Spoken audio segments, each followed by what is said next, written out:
നമസ്കാരം. അർത്ഥ institute of മാനേജ്മെന്റിന്റെ വേറൊരു എഡ്യൂക്കേഷണൽ വീഡിയോയിലേക്ക് നിങ്ങൾക്ക് എല്ലാവർക്കും സ്വാഗതം. ഇന്നത്തെ വീഡിയോയിൽ സംസാരിക്കാൻ പോകുന്നത് ജൂലൈ മാസം സ്റ്റാർട്ട് ചെയ്യാൻ പോകുന്ന കമ്പനി സെക്രട്ടറീസ് എക്സിക്യൂട്ടീവ് എക്സാമിനേഷന്റെ ഓരോ പേപ്പറിന്റെയും ഇമ്പോർട്ടൻറ്റ് ടോപ്പിക്സ് ഓരോ വീഡിയോ ആയിട്ടാണ് ചെയ്യുന്നത്. ഇത് ഈ എക്സാം എഴുതാൻ പോകുന്ന ആൾക്കാരെ ഉദ്ദേശിച്ചുകൊണ്ട് തന്നെയാണ്. 2020 ജൂലൈയിൽ തുടങ്ങാൻ പോകുന്ന എക്സാമിൽ കമ്പനി ലോ പഠിക്കുന്ന സമയത്ത് ഏതൊക്കെ ടോപ്പിക്സ് ആണ് നമ്മൾ വളരെ സീരിയസ് ആയിട്ട് നോക്കേണ്ടത്, അതാണ് നമ്മളിവിടെ സംസാരിക്കാൻ പോകുന്നത്. അപ്പോൾ ഏറ്റവും നന്നായി പഠിക്കേണ്ട ടോപ്പിക്സ് എങ്ങനെയാണ്, പിന്നെ നന്നായിട്ട് പഠിക്കേണ്ട ടോപ്പിക്സ് നമുക്ക് അങ്ങനെ തന്നെ പഠിക്കണം. നമ്മൾ എപ്പോഴും പഠിക്കുന്ന സമയത്ത് ഏറ്റവും കൂടുതൽ ഭയങ്കര ഡീപ്പായിട്ട് പഠിക്കേണ്ട കുറേ ടോപ്പിക്സ് ഉണ്ടായിരിക്കും. ആ ടോപ്പിക്സ് നമുക്ക് വൃത്തിയായിട്ട് പഠിക്കണം. ആ ടോപ്പിക്സ് നമുക്ക് നന്നായി പഠിച്ചതിന് ശേഷം കുറച്ച് നന്നായിട്ട് അറിഞ്ഞിരിക്കേണ്ട ടോപ്പിക്സ്, പിന്നെ ഒരു ഓവറോൾ നോളജ് വേണ്ട ടോപ്പിക്സ്, അങ്ങനെ മൂന്നായിട്ട് നമുക്ക് തരംതിരിക്കേണ്ടി വരും നമുക്ക് പഠിക്കുന്നതിന്. ഇത് അർത്ഥ ഇൻസ്റ്റിറ്റ്യൂട്ട് ഓഫ് മാനേജ്മെന്റിന്റെ ഒരു ലാസ്റ്റ് മിനിറ്റ് ഇതാണ്, റിവിഷൻ ടൈപ്പ് ഓഫ് ആക്ടിവിറ്റിയിലുള്ള ഒരു സംഭവമാണ്. അപ്പോൾ ഇത് പഠിക്കുന്ന പല കുട്ടികൾക്കും ഇത് ഉപകാരപ്പെടട്ടെ എന്ന് വിചാരിച്ചാണ് നമ്മളിത് വീഡിയോ ആയിട്ട് യൂട്യൂബിലിടുന്നത്. അർത്ഥ ഇൻസ്റ്റിറ്റ്യൂട്ട് ഓഫ് മാനേജ്മെന്റ് പാലക്കാട് ജില്ലയിലുള്ള ഒരു കമ്പനി സെക്രട്ടറി കോച്ചിങ് സെന്ററാണ്. ഡെഡിക്കേറ്റഡ് കമ്പനി സെക്രട്ടറി കോച്ചിങ് സെന്ററാണ്. നമ്മളൊരു വർഷത്തിൽ ഒരു ബാച്ചിൽ 15 സ്റ്റുഡൻസിനാണ് അഡ്മിറ്റ് ചെയ്യുന്നത്. പുറത്തുനിന്ന് കുട്ടികൾക്ക് ഇവിടെ താമസിച്ച് പഠിക്കാവുന്നതാണ്. അടുത്ത ബാച്ച് ഓഗസ്റ്റ് ഫസ്റ്റ് വീക്കിൽ സ്റ്റാർട്ട് ചെയ്യും. സോ നമുക്ക് നമ്മുടെ ടോപ്പിക്കിലേക്ക് വരാം. നമ്മുടെ ഇന്നത്തെ ടോപ്പിക് കമ്പനി ലോ ആണ്. നമ്മൾ ഇന്ന് കമ്പനി ലോയെ കുറിച്ച് സംസാരിക്കുന്നത്. കമ്പനി ലോയിലെ ഏറ്റവും ഇമ്പോർട്ടൻറ്റ് ടോപ്പിക്സ് എന്താണ്? അതിന് യാതൊരു സംശയവും വേണ്ട, promotion and incorporation of the company. ഒരു കമ്പനി സെക്രട്ടറി എന്ന നിലയിൽ നമുക്ക് ഒരു കമ്പനി എങ്ങനെ പ്രൊമോട്ട് ചെയ്യണം, എങ്ങനെ ഇൻകോർപ്പറേറ്റ് ചെയ്യണം, എന്തൊക്കെ ഡോക്യുമെന്റ്സ് ആണ് ആവശ്യമുള്ളത്, എന്തെല്ലാം പ്രൊസീജിയേഴ്സ് ആണ് നമ്മൾ ഫോളോ ചെയ്യേണ്ടത്, എങ്ങനെയാണ് MCയുടെ വെബ്സൈറ്റിൽ ലോഗിൻ ചെയ്യേണ്ടത്, MCയുടെ വെബ്സൈറ്റിൽ നമുക്ക് ഓരോരോ കാര്യങ്ങൾ എങ്ങനെയാണ് അപ്ലോഡ് ചെയ്യാൻ പറ്റുക, അത് ഏത് ഫോർമാറ്റിലാണ് അപ്ലോഡ് ചെയ്യാൻ പറ്റുക, ഒരു ഓവറോൾ MCയുടെ വെബ്സൈറ്റുമായിട്ട് ഒരു അറിവ് ഒരു കമ്പനി സെക്രട്ടറി എക്സിക്യൂട്ടീവ് എക്സാം എഴുതാൻ പോകുന്ന കുട്ടികൾക്ക് ആവശ്യമാണ്. നമ്മളിവിടെ പഠിക്കാൻ തുടങ്ങുമ്പോൾ തന്നെ പറയുന്ന ഒരു കാര്യം, അതിലൊരു യൂസർ ID പാസ്വേഡ് ക്രിയേറ്റ് ചെയ്തിട്ട് U should have an interface experience about MCA website. അതിനോടൊപ്പം നമ്മൾ ഒരു പ്രൈവറ്റ് കമ്പനി എങ്ങനെ ഫോം ചെയ്യാം, പബ്ലിക് കമ്പനി എങ്ങനെ ഫോം ചെയ്യാം, അതിന്റെ പ്രോസസ്സ് എങ്ങനെയാണ്, ആർട്ടിക്കിൾസ് എങ്ങനെയാണ് വേണ്ടത്, മെമ്മറാണ്ടം എങ്ങനെയാണ് വേണ്ടത്, എന്തൊക്കെ ഡോക്യുമെന്റ്സ് ആണ് വേണ്ടത്, പിന്നെ നമ്മുടെ ഈ ഫോംസുകൾ ഏതൊക്കെ ഈ ഫോംസ് ആണ്, അതിന്റെ ഏതൊക്കെയാണ് ഈ ഫോംസ്, അതിന്റെ നമ്പേഴ്സ്, ഇതൊക്കെ കറക്റ്റായിട്ട് പഠിച്ചിരിക്കേണ്ട അത്യാവശ്യമാണ്. അപ്പോൾ promotion incorporation of a company ഒരു കമ്പനി സെക്രട്ടറി അപേക്ഷിച്ച് നോക്കുമ്പോൾ ഏറ്റവും ഇമ്പോർട്ടൻറ്റ് ടോപ്പിക്കാണ്. അപ്പോൾ അതിൽ നിന്ന് ക്വസ്റ്റ്യൻ ഉണ്ടാകാനുള്ള സാധ്യത വളരെ കൂടുതലാണ്, അതിൽ യാതൊരു സംശയവും വേണ്ട. ദെൻ രണ്ടാമത്തത് memorandum and articles of association. മെമ്മോറാണ്ടത്തിന്റെ പ്രൊവിഷൻസിനെ കുറിച്ച്, മെമ്മോറാണ്ടത്തിൽ എത്ര ക്ലോസസ് ഉണ്ട്, ഈ ക്ലോസസ് ഏതൊക്കെ സമയത്ത് നമുക്ക് അമെൻഡ് ചെയ്യാൻ പറ്റും, അത് അമെൻഡ് ചെയ്യാനുള്ള പ്രോസസ്സ് എന്താണ്, ഉദാഹരണം നെയിം ക്ലോസ് എങ്ങനെ നമുക്ക് ചേഞ്ച് ചെയ്യാൻ പറ്റും, ഒരു കമ്പനിയുടെ പേര് മാറ്റാൻ പറ്റുമോ, പറ്റുമെങ്കിൽ അത് എങ്ങനെയാണ് ചെയ്യേണ്ടത്, ഏത് തരം റെസൊല്യൂഷനാണ് പാസ്സാക്കുന്നത്, ഏത് തരം മീറ്റിംഗ് ആണ് വേണ്ടത്, ഇതിന് ജനറൽ മീറ്റിംഗിന്റെ ആവശ്യമുണ്ടോ, നമുക്കതറിയണം. അപ്പൊ അതിനെക്കുറിച്ചൊരു അവയർനെസ് വേണം. അപ്പൊ ഇതിന് നമ്മൾ ഒരു പേപ്പറിൽ എഴുതി വെക്കാം, മെമ്മോറാണ്ടം അസോസിയേഷൻ, അതിന് എത്ര ക്ലോസ് ആണുള്ളത്, 6 അല്ലെങ്കിൽ 7, എത്രയാണ് ഉണ്ടാവുക, 6 ക്ലോസ് അല്ലെ, 6 ക്ലോസ്. ഈ 6 ക്ലോസ് എങ്ങനെയാണ് അതിനെ മാറ്റേണ്ടത്, ഓരോ ക്ലോസും എങ്ങനെയാണ് മാറ്റേണ്ടത് അതറിയണ്ടേ, അത് ഏത് റെസൊല്യൂഷനാണ് വേണ്ടത്, എന്ത് മീറ്റിംഗ് ആണ് വേണ്ടത്, അതിന്റെ നോട്ടീസിന് റിക്വയർമെന്റ് എന്താണ്, അതിന് എക്സ്പ്ലനേറ്ററി സ്റ്റേറ്റ്മെന്റിന് ആവശ്യമുണ്ടോ. ദെൻ അടുത്തത്, എങ്ങനെയാണ് ക്യാപിറ്റൽ നമ്മൾ ഫണ്ട് ചെയ്യുന്നത്, ഹൗ ടു ബ്രിങ് ക്യാപിറ്റൽ. എല്ലാ കമ്പനികളും ഇക്വിറ്റി ക്യാപിറ്റൽ മാത്രമാണ് കൊണ്ടുവരാറ്. എന്താണെങ്കിൽ എക്വിറ്റി ക്യാപിറ്റൽ കൊണ്ടുവരാനുള്ള പ്രോസസ്സ് എന്താണ്, പ്രോസ്പെക്ടസ് ഇഷ്യൂ ചെയ്യണം, സെബി ലിസ്റ്റിംഗ് വേണമെങ്കിൽ അതിന് വേറെ പ്രോസസ്സ് ഉണ്ട് അല്ലേ, ലിസ്റ്റിംഗ് ഗൈഡ് ലൈൻസ് ഒക്കെ ഫോളോ ചെയ്യണം. ഇനി അതല്ല ലോൺ ആണെങ്കിൽ അത് ഏതരം ലോണാണ്, ഡിബഞ്ചർ ആണോ നിങ്ങൾ കൊണ്ടുവരുന്നത്, ബാങ്ക് ലോൺ ആണോ എടുക്കുന്നത്. സോ ക്യാപിറ്റൽ എങ്ങനെ, how you are going to fund your company, ഈ ഫണ്ടിങ്ങിന് എന്തെല്ലാം കാര്യങ്ങളാണ് ചെയ്യേണ്ടത്, എന്തെല്ലാം ഡോക്യുമെന്റേഷൻസ് ആവശ്യം വരാം, ഒരു കമ്പനി സെക്രട്ടറി എന്ന നിലയിൽ ഓരോ തരം ഫണ്ടിങ്ങിന് എന്തൊക്കെ ഡോക്യുമെന്റേഷൻസ് ആവശ്യം വരാം.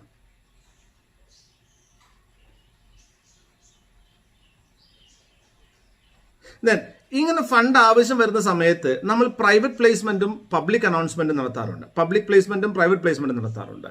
എന്താണ് പ്രൈവറ്റ് പ്ലേസ്മെന്റ്, എന്താണ് public placement? Open offer to the public. എപ്പോഴാണ് നിങ്ങൾ പ്രോസ്പെക്ടസ് ഇഷ്യൂ ചെയ്യാൻ പറ്റുന്നത്, ഏത് കമ്പനികൾക്കൊക്കെ പ്രോസ്പെക്ടസ് ഇഷ്യൂ ചെയ്യാൻ പാടില്ല, എന്താണ് ഒരു പ്രോസ്പെക്ടസ് എന്ന് പറഞ്ഞാൽ, ആ പ്രോസ്പെക്റ്റിൽ എന്തെല്ലാം കാര്യങ്ങളാണ് ഉണ്ടാവുക. പ്രൈവറ്റ് പ്ലേസ്മെന്റിൽ പ്രോസ്പെക്ടസ് ഇഷ്യൂ ചെയ്യാൻ പാടുമോ, കാരണം പ്രൈവറ്റ് പ്ലേസ്മെന്റിനെ കുറിച്ചും പ്രോസ്പെക്ടസിനെ കുറിച്ചും ഡീറ്റെയിൽ ആയിട്ട് പഠിക്കണം. അതിന്റെ കൺസെപ്റ്റുകൾ ക്ലിയർ ആയിട്ട് പഠിക്കണം, അതിന്റെ ഫോംസ് ക്ലിയർ ആയിട്ട് പഠിക്കണം. 2-3 പ്രോസ്പെക്ടസ് എടുത്ത് വായിച്ചു നോക്കുന്നത് വളരെ നന്നായിരിക്കും. ഓൺലൈനായിട്ട് അവൈലബിൾ ആണ് ഇതെല്ലാം. ദെൻ നമ്മളിപ്പം ക്യാപിറ്റൽ അല്ലാത്തൊരു ഫോമിലാണ് നമ്മൾ ഫണ്ട് കൊണ്ടുവരുന്നത്. See like we are infusing borrowed capital. Borrowed capital ആണെങ്കിൽ ഡെഫിനറ്റ് ആയിട്ട് ഇപ്പോൾ ഡിബഞ്ചർ ആണെങ്കിലും ലോൺ ആണെങ്കിലും whatever it may be നമുക്ക് ചാർജ് ക്രിയേറ്റ് ചെയ്യേണ്ടി, അവർക്കൊരു സെക്യൂരിറ്റി ക്രിയേറ്റ് ചെയ്ത് കൊടുക്കേണ്ടി വരും. സോളമൻ വേഴ്സസ് സോളമൻ കമ്പനി നിങ്ങൾക്ക് ഓർമ്മയുണ്ടാവും. ഒരു സെക്യൂരിറ്റി നമുക്ക് ക്രിയേറ്റ് ചെയ്ത് കൊടുക്കേണ്ടി വരും. അങ്ങനെ സെക്യൂരിറ്റി ക്രിയേറ്റ് ചെയ്ത് കൊടുക്കുമ്പോൾ എങ്ങനെയാണ് അസറ്റുകളുടെ മുകളിൽ ചാർജ് ക്രിയേറ്റ് ചെയ്യുന്നത്? അതിനൊരു പ്രോസസ്സുണ്ട്. How to create charge and how it has to be registered. അത് രജിസ്റ്റർ എങ്ങനെയാണ്, അത് രജിസ്ട്രേഷന്റെ പ്രോസസ്സ് എന്താണ്, കമ്പനി സെക്രട്ടറി നല്ല എങ്ങനെയാണ് ചാർജ് ക്രിയേറ്റ് ചെയ്യുന്നത്, എങ്ങനെ ചാർജസ് രജിസ്റ്റർ ചെയ്യേണ്ടത് നമുക്ക് അറിഞ്ഞിരിക്കണം. ഞാൻ പറയുന്നത് ഒരു കമ്പനി സെക്രട്ടറി പ്രൊഫൈൽ ഏറ്റവും ഇമ്പോർട്ടൻറ്റ് ടോപ്പിക്സ് ആണ്. ഇത് തന്നെ ആയിരിക്കും കമ്പനി സെക്രട്ടറി എക്സാമിന് സാധാരണ ഫോക്കസ് ചെയ്യുന്നത്, കാരണം ഇതൊരു മെയിൻ ആക്ടിവിറ്റിയാണ്. Then membership of a company. നിങ്ങൾക്ക് ഒരു കമ്പനിയുടെ മെമ്പർഷിപ്പ് എങ്ങനെയാണ് കിട്ടുന്നത്? How can you become a member? You need to buy shares to become a member. Is it possible by any other way to become a member of a company? ഒരു മെമ്പറുടെ rights എന്തൊക്കെയാണ്? Do all members are called shareholders? So we need to know that. So മെമ്പർഷിപ്പിനെ കുറിച്ചിട്ട്, membership വളരെ important ടോപ്പിക്കാണ്.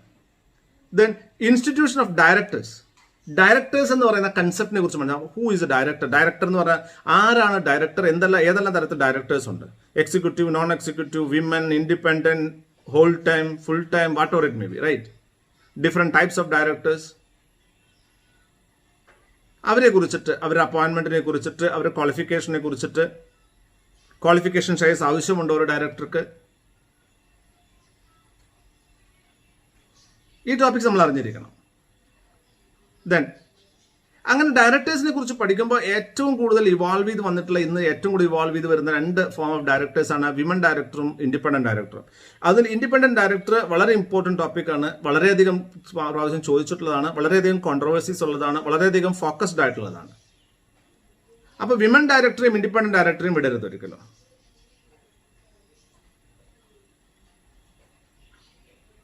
ഇനി ഒരു women director, ഞാൻ just ഒരു ടോപ്പിക് പറയുകയാണ്. ഒരു women director, she is absent from India and you want to appoint an alternate director. Can you appoint a man as the alternate director for a women director? ഇതൊരു question ആണ്, അതിനെക്കുറിച്ച് ചിന്തിക്കണം. Okay, then board and its powers. ഈ board of ഡയറക്ടേഴ്സിന് എന്തെല്ലാം പവറുകളുണ്ട്? See, board of directors നിങ്ങൾക്ക് അറിയാം, ഒരു കമ്പനിയുടെ entire management is done by the board of directors. ആ ബോർഡ് ഓഫ് ഡയറക്ടേഴ്സ് ആണ് ഈ കമ്പനിയുടെ എല്ലാ മാനേജ്മെന്റും ചെയ്യുന്നത്. അവരുടെ പവർ, അതിന്റെ ലിമിറ്റേഷൻ എന്തൊക്കെയാണ്? ഇവിടെ ഏതൊക്കെ പവേഴ്സാണ് ബോർഡിന് സ്വന്തമായിട്ട് ചെയ്യാൻ പറ്റുന്നത്, ഏതൊക്കെ പവറാണ് ബോർഡിന് സ്വന്തമായിട്ട് ചെയ്യാൻ പറ്റാത്തത്? ബോറോയിങ് പവേഴ്സ് ആവാം, ചാർജിന്റെ പവേഴ്സ് ആകാം. അതിൽ ഏതെല്ലാം കാര്യങ്ങൾ ബോർഡിന് ഇൻഡിപെൻഡന്റ് ചെയ്യാൻ പറ്റും, ഏതെല്ലാം കാര്യങ്ങൾ ബോർഡിന് ജനറൽ മീറ്റിംഗിന്റെ അപ്രൂവൽ എടുക്കേണ്ട ആവശ്യമുണ്ട്, ഏതെല്ലാം സ്ഥലങ്ങളിലാണ് ഇൻഡിപെൻഡന്റ് ഡയറക്ടർ ഇല്ലാണ്ട് ബോർഡിന്റെ റെസൊല്യൂഷൻ വാലിഡിറ്റി ഇല്ലാത്തത്, ഏതൊക്കെ കേസിലാണ് വിമൻ ഡയറക്ടർ മസ്റ്റ് ആയിട്ട് അറ്റൻഡ് ചെയ്തിരിക്കേണ്ടത്? ഇതൊക്കെ important കൺസെപ്റ്റുകളാണ്. Then appointment and remuneration of KMPs, key managerial persons. As you are going to be a key KMP, you are going to be a key managerial person in a company. അതിനെ കുറിച്ചിട്ട് ഒരു നല്ല knowledge, KMPയുടെ അപ്പോയിന്റ്മെന്റും അവരുടെ റെമ്യൂണറേഷനും, എത്രമാത്രം remuneration കൊടുക്കാൻ പറ്റും, manager remuneration നല്ലൊരു ടോപ്പിക്കാണ്. ഈ KMPയുടെ അപ്പോയിന്റ്മെന്റും ഇതിനെക്കുറിച്ച് ഒരു വ്യക്തമായ ഒരു ധാരണ ആവശ്യമാണ്. ഇതെല്ലാം ഇമ്പോർട്ടൻറ്റ് ടോപ്പിക്സ് ആണ് ഞാൻ ആദ്യം പറഞ്ഞു തരുന്നത്. Then we comes to a general meeting. Board meeting നമ്മൾ പറഞ്ഞു ജനറൽ മീറ്റിംഗ്. ഒരു ജനറൽ മീറ്റിംഗ് നടത്തുമ്പോൾ എന്തെല്ലാം പ്രോസസ്സ് നമ്മൾ ഫോളോ ചെയ്യണം, ഏതൊക്കെ ദിവസങ്ങളിൽ ജനറൽ മീറ്റിംഗ് നടത്താം, ഏതൊക്കെ സമയത്ത് നടത്താം, രജിസ്റ്റർ ഓഫീസിലെ സിറ്റിയിൽ മാത്രമേ നടത്താൻ പറ്റുള്ളൂ. അങ്ങനെയാണെങ്കിൽ ഏതെല്ലാം കാര്യങ്ങളാണ് ജനറൽ മീറ്റിംഗിലെ ഓർഡിനറി ബിസിനസ്, ഏതെല്ലാം കാര്യങ്ങളാണ് സ്പെഷ്യൽ ബിസിനസ് നടത്താൻ എന്ത് റെസൊല്യൂഷൻ പാസ്സാക്കണം, ഏതൊരു നോട്ടീസാണ് കൊടുക്കേണ്ടത്. പെട്ടെന്നൊരു കാര്യം നിങ്ങൾക്ക് ജനറൽ മീറ്റിംഗിൽ പാസ്സാക്കണം, വിത്തൗട്ട് നോട്ടീസ് പാസ്സാക്കാൻ പറ്റുമോ? ഇതറിഞ്ഞിരിക്കണം. ദെൻ ഒരു ജനറൽ മീറ്റിംഗ് നമുക്ക് annual general meeting, extraordinary general meeting, annual general മീറ്റിംഗിന്റെ ടൈം ഗ്യാപ്പ് എത്രയാണ്? ഒരു വർഷം അവസാനിച്ച് എത്ര മാസത്തിനുള്ളിൽ നമ്മൾ ആനുവൽ ജനറൽ മീറ്റിംഗ് നടത്തണം? ഏതൊക്കെ സിറ്റുവേഷനാണ് ഒരു വർഷം തന്നെ 2 ആനുവൽ ജനറൽ മീറ്റിംഗ് വരാൻ സാധ്യത വല്ലതുണ്ടോ? 2 ആനുവൽ ജനറൽ മീറ്റിംഗ് തമ്മിലുള്ള ഗ്യാപ്പ് എത്രയാകണം? അതിന്റെ നോട്ടീസ് എത്രയാണ് കൊടുക്കേണ്ടത്? അതിന്റെ മിനിറ്റ്സ് എങ്ങനെയാണ് പ്രിപ്പയർ ചെയ്യേണ്ടത്? മിനിറ്റ്സ് ആർക്കൊക്കെ സൈൻ ചെയ്യാൻ പറ്റും? ഇപ്പോൾ ബോർഡ് മീറ്റിംഗ് ആണെങ്കിൽ അതിന്റെ മിനിറ്റ്സ് എപ്പോൾ സൈൻ ചെയ്യണം, ആര് സൈൻ ചെയ്യണം? ലാസ്റ്റ് മീറ്റിംഗിന്റെ ചെയർമാൻ അവൈലബിൾ അല്ലെങ്കിൽ ദിസ് മീറ്റിംഗിന്റെ ചെയർമാൻ സൈൻ ചെയ്യാൻ പറ്റുമോ? ഈ ഏരിയാസ് ഒക്കെ നമ്മളൊന്ന് നന്നായിട്ട് ബ്രഷപ്പ് ചെയ്ത് നന്നായി ഫോക്കസ്. ഇതൊക്കെ ഒരു പേപ്പറിൽ എഴുതി വെച്ച് വേണം പഠിക്കാൻ. You should have notes. As of not may be നിങ്ങൾക്ക് അതിലെല്ലാം നോട്ട്സ് ഉണ്ടാവും എന്നാണ് ഞാൻ വിശ്വസിക്കുന്നത്. Then come to the next topic, that loans and investment by company. Company ലോണും ഇൻവെസ്റ്റ്മെന്റും. Can the company invest in other companies? ആണെങ്കിൽ എത്രമാത്രം ഇൻവെസ്റ്റ് ചെയ്യാൻ പറ്റും? നമ്മുടെ ഷെയർ ഹോൾഡേഴ്സ് അല്ലെങ്കിൽ നമ്മുടെ ഡയറക്ടേഴ്സ് മെമ്പറായിട്ടുള്ള അല്ലെങ്കിൽ എന്താണ് പവറുള്ള, അവർക്ക് കൂടുതൽ അവിടെ ഡ്രൈവിംഗ് പവറുള്ള വല്ല കമ്പനിയിൽ നമുക്ക് ഇൻവെസ്റ്റ് ചെയ്യാൻ പറ്റുമോ? പറ്റുമെങ്കിൽ നമ്മൾ എന്തൊക്കെയാണ് ചെയ്യേണ്ടത്? ഡിസ്ക്ലോഷേഴ്സ് എന്തൊക്കെയാണ് വേണ്ടത്? അത് പറഞ്ഞപ്പോഴാണ് related party transactions. Related party transactions is another important topic. And just basic understanding about the deposits also is very important. Can a public company accept deposit? Can a private company accept deposits? Deposit accept ചെയ്ത എന്തെല്ലാം terms ആണ്? എത്രമാത്രം പീരീഡിന് accept ചെയ്യാൻ പറ്റും? What can be the interest rate for a deposit accepted by the company? What is the interest rate maximum can be given by a company? ഇതൊക്കെ provision ഉണ്ട്. Do we need non-banking finance companies license to accept deposits as a company? നമ്മൾ ഈ company ഫോർമേഷനെ കുറിച്ച് സംസാരിക്കുന്ന സമയത്ത് ഒരു non banking finance company, നിധി കമ്പനിയൊക്കെ എങ്ങനെ form ചെയ്യണം എന്നതിനെ കുറിച്ചിട്ടും ഒന്ന് മനസ്സിലാക്കി വെക്കുന്നത് നല്ലതാണ്. അതുപോലെ ഇത് നമ്മൾ ഞാൻ ഇത്രയും പറഞ്ഞത് വളരെ ഇമ്പോർട്ടൻറ്റ് ടോപ്പിക്സ് ആണ്.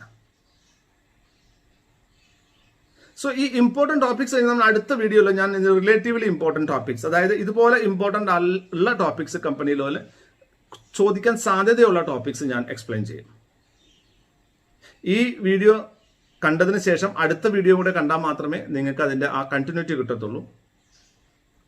അപ്പോൾ ഈ വീഡിയോ നിങ്ങൾക്ക് ഇഷ്ടപ്പെട്ടെങ്കിൽ ലൈക്ക് ചെയ്യാൻ മറക്കണ്ട, കമൻറ്റ് ചെയ്യാൻ മറക്കണ്ട. നിങ്ങളുടെ സംശയങ്ങൾ ഞാൻ അത് ക്ലിയർ ചെയ്ത്, നിങ്ങളുടെ ഏത് ഡൗട്ടാണെങ്കിലും ഞാൻ ക്ലിയർ ചെയ്ത് തരും.